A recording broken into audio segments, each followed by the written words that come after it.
Tulin nyt tänne metsäkävelylle ekaa kertaa pitkästä aikaa.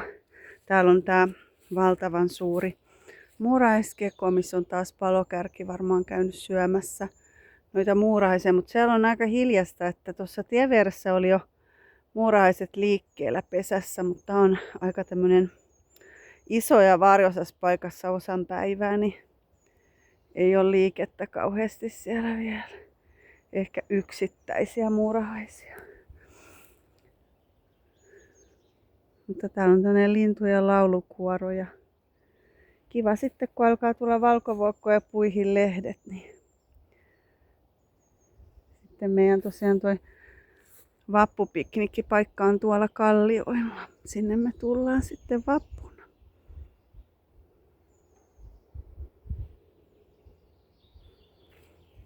No nää patikointisauvat mukana. Mä otan ne mukaan niin tästä mennään eri kautta pois.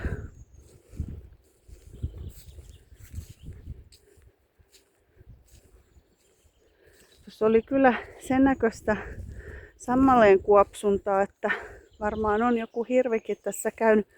Tossa on muuten aika iso kokoinen muurahaiskeko kanssa. Käydään kattoo mikä tilanne siellä.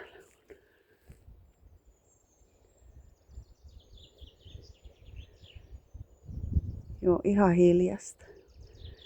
Ei oo liikettä.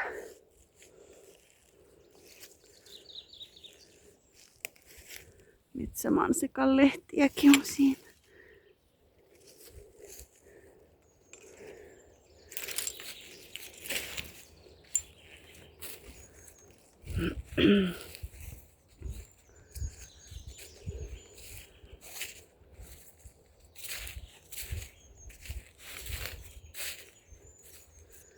Ei oo totta. Sinivuokkoja.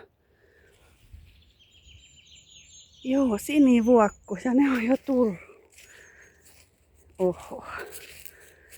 Ja nyt on niinku huhtikuun alku. Kevät on nyt aikaisessa.